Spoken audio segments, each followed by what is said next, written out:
Okay, so you're having problems losing weight or you hit a plateau.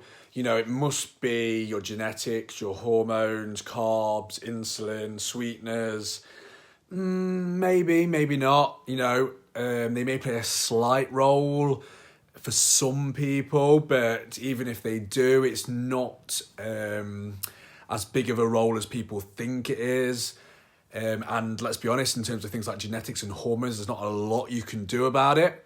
However, I will say there's something that you can do a lot about, and that is your food intake. And there is a lot of people that I see who are having weight management issues that are just simply eating more food than they think they are.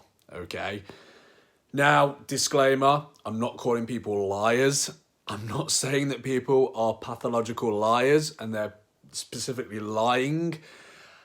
However, what is happening is it's misreporting, okay? Either knowingly or unknowingly, people just aren't eating what they think they're eating for many reasons. People just don't really know what a portion size looks like nowadays, okay?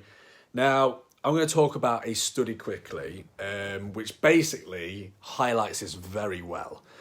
And essentially what they did is they had two groups and they basically got them to self-report the amount of food that they ate and the amount of activity that they did. And then they measured it directly and just looked at the two, okay, to see if there was a difference. I'm going to, just bear with me because I'm going to read these figures just to make sure I get them right.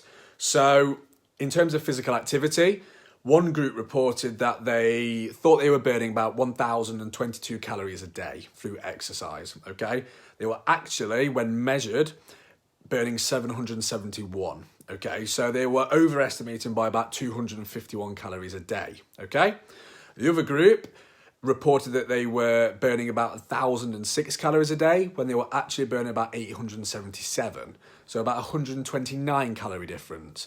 Now, it is difficult to measure that and to estimate that. And as a side note, I will say that exercise doesn't burn as many calories as what people think.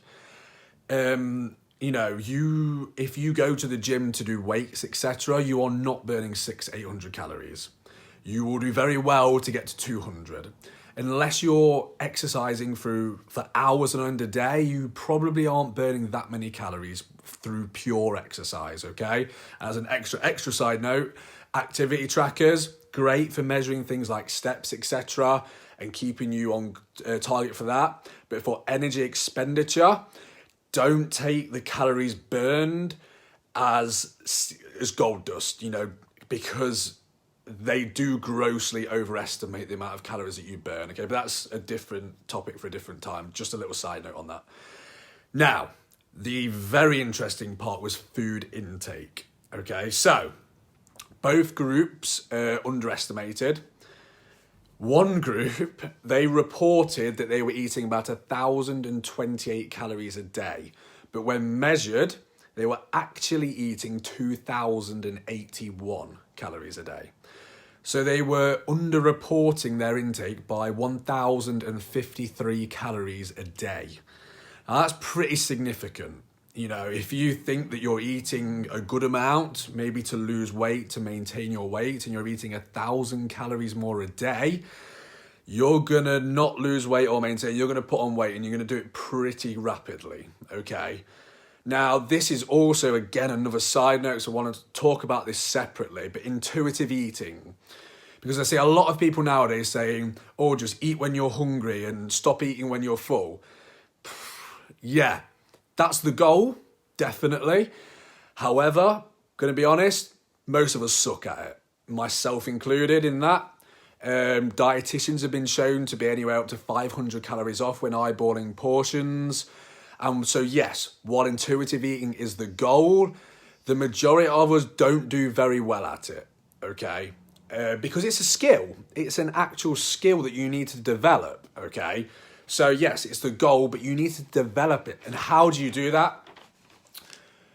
I do recommend for a short period of time that people track what they eat. If you are having trouble with your weight, I recommend that you track what you eat. You can do that through counting calories, portion control, find some way of finding out how much you are eating, okay? Because for the majority of people, it is a huge, huge eye-opener, okay? Because, and you know, obviously this isn't necessary. You don't have to do it. You don't have to count calories or portion control to lose weight, to be healthy. No, you don't. But it's a great tool to build awareness so that you can eat intuitively, so you don't have to do it, okay? Because I think it really does help people to see how much is in food. And I know from experience, a lot of people are shocked when they see what an actual portion size for them looks like, because it tends to be a lot smaller than what they normally eat, okay? So, I mean, even if it's for like 3 days, it will open your eyes, and you will it just gives you a great idea of the amount of food that is right for you, okay? Because again, like I say, intuitive eating, absolutely, that is the end goal. However, most people can't do it, okay? Especially for a start. So use these as tools to build that awareness, okay? So there's your quick video for tonight, guys. Quickish, I think. Hope you got some value from that. If you did, please feel free to like, comment, and share, because I do always appreciate it. Have a fantastic evening, and I shall see you on the next video.